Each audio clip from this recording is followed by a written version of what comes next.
देश में दो दिलचस्प चुनाव चल रहे हैं। कर्नाटक का विधानसभा चुनाव तो है ही, पूरे देश की निगाह इस पर है, लेकिन उतना ही दिलचस्प उत्तर प्रदेश का निकाय चुनाव भी चल रहा है। ये निकाय चुनाव इसलिए महत्वपूर्ण है क्योंकि केंद्र की सत्ता का रास्ता उत्तर प्रदेश से होकर गुजरता है। उत्तर प्रदेश को लेकर बीजेपी की जबरदस्त तैयारियां हैं, तो वहीं समाजवादी पार्टी और बहुजन समाज पार्टी भी अपनी तैयारियों में जुटे हुए हैं। इन सब के बीच में प्रदेश की सियासत के दो बड़े चेहरे बसपा मुखिया मायावती और सपा मुखिया अखिलेश यादव कर्नाटक के दौरे पर भी हैं, यानी वो कर्नाटक की राजनीति को भी साध रहे हैं। अब कर्नाटक में वो किसके पक्ष में वोट मांग रहे हैं, ये बड़ा सवाल है। कर्नाटक में वो किसको फायदा पहुंचाएंगे, किसको नुकसान पहुंचाएंगे, ये भी बड़ा सवाल है। 3 दिन के दौरे के दौरान अखिलेश यादव 5 रैलियों को संबोधित करेंगे। यूपी निकाय चुनाव छोड़कर कर्नाटक दौरे पर जाना दोनों नेताओं में हैरानी वाली बात मानी जा रही है। बसपा मुखिया मायावती ने निकाय चुनाव के सिलसिले में उत्तर प्रदेश में एक भी चुनावी जनसभा को संबोधित नहीं किया, मगर वो पार्टी प्रत्याशियों का चुनाव प्रचार करने के लिए कर्नाटक दौरे पर जा रही हैं। इसी तरह सपा का भी कर्नाटक में कोई खास जनाधार नहीं माना जाता है, मगर सपा मुखिया अखिलेश यादव प्रदेश का निकाय चुनाव छोड़कर 2 दिनों तक कर्नाटक में अपनी पार्टी के लिए, जो पार्टी के प्रत्याशी हैं उनके लिए चुनाव प्रचार करते दिखाई देंगे। बेंगलुरु में मायावती की रैली कर्नाटक के विधानसभा चुनाव के लिए महत्वपूर्ण मानी जा रही है और इससे किसका नफा नुकसान है, ये बड़ा सवाल है। चुनाव में मुख्य मुकाबला भारतीय जनता पार्टी कांग्रेस के बीच में। कई इलाकों में जनता दल के प्रत्याशी भी अपनी ताकत दिखाने की कोशिश में जुटे हुए हैं। चुनावी बाजी में जीत हासिल करने के लिए भाजपा और कांग्रेस नेताओं ने पूरी ताकत लगा रखी है। सपा और बसपा का कर्नाटक में कोई खास जनाधार नहीं है। माना जाता है कि यहाँ पर बसपा और सपा जो हैं वो टिकट काटने के लिहाज से ही बस अहमियत रखती हैं अपनी सीट, लेकिन ये देखा गया है कि मध्य प्रदेश हो, कई अन्य जगहों पर हो, उत्तर प्रदेश के बाद में इन दोनों दलों ने निकलकर अपनी ज़मीन को मजबूत करने के प्रयास किए हैं। तो निश्चित तौर पर कर्नाटक जैसे चुनाव को भी ये पार्टियां नहीं छोड़ना चाहती हैं। फिर भी उत्तर प्रदेश के निकाय चुनाव को छोड़कर सपा मुखिया अखिलेश यादव और बसपा मुखिया मायावती दोनों का कर्नाटक में जाना, अपना दमखम दिखाना चर्चा का विषय बना हुआ है। बसपा मुखिया मायावती बेंगलुरु में संबोधित करने के बाद शाम को एक होटल में पार्टी के वरिष्ठ नेताओं के साथ बैठक में पार्टी की चुनावी रणनीति पर चर्चा भी करेंगी। सियासी जानकारों का मानना है कि इस बार के विधानसभा चुनाव में बसपा कहीं भी मजबूत स्थिति में नजर नहीं आ रही है।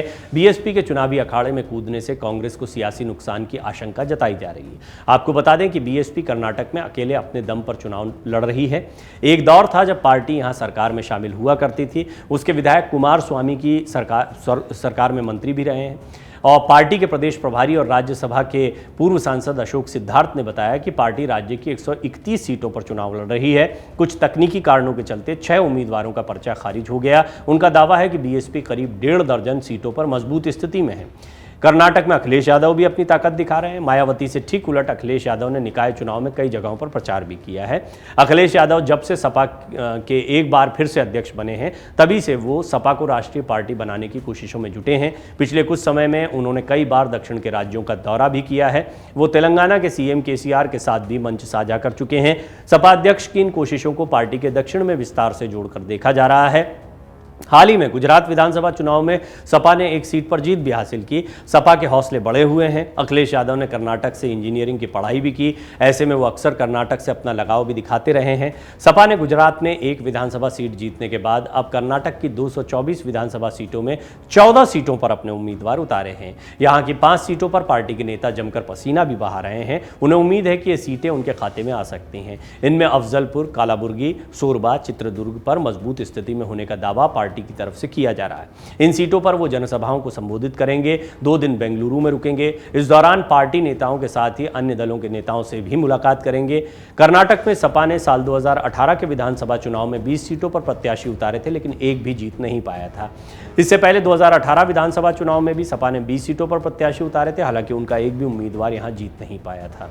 देखना होगा कि मायावती और अखिलेश यादव जीतते हैं हारते हैं अलग बात है, लेकिन अपना वोट प्रतिशत जनता के बीच में अपनी पार्टी की पहचान को बनाना ये हर पार्टी की एक मजबूरी होती है। इसलिए ऐसे आपने एनसीपी के बारे में भी देखा कि एनसीपी कैसे कर्नाटक में चुनाव को लड़ती दिखाई दे रही है। तो कुल मिलाकर हर पार्टी जो होती है वो अपने आप का अपना विस्तार करना चाहती है, अन्य राज्यों में भी जाना चाहती है। वहाँ पर टिकट के दावेदार, अपने कार्यकर्ता, इनको भी मजबूत स्थिति में लाना चाहती है। लिहाजा बसपा और सपा का ये प्रयास इसी दिशा में दिखाई पड़ रहा है। हालांकि विपक्षी एकता को लेकर एक बार फिर सवाल उठते हैं कि जिस तरीके से ममता बनर्जी जेडीएस के साथ खुलकर आ सकती हैं और वो बीजेपी के खिलाफ अपनी पसंद की पार्टी को वोट देने की बात कह चुके हैं। तो इसमें कांग्रेस भी शामिल होती है या कोई अन्य दल भी शामिल हो सकता है जहां भी बीजेपी के प्रत्याशी के खिलाफ कोई दूसरा मजबूत कैंडिडेट दिखाई पड़ता है। तो कुल मिलाकर एक तरीका ममता बनर्जी का, एक तरीका ये भी है कि मायावती और अखिलेश यादव की तरह खुलकर मैदान में उतरा जाए। यहाँ पर स्पष्ट तौर पर तो यही दिखाई दे रहा है कि दोनों अपनी पार्टी को मजबूत करने के प्रयास कर रहे हैं। फिर प्रश्न उठता है कि इससे किसका नफा किसका नुकसान। आप इस पर अपनी राय जरूर रखें। मन से उजाला कर चले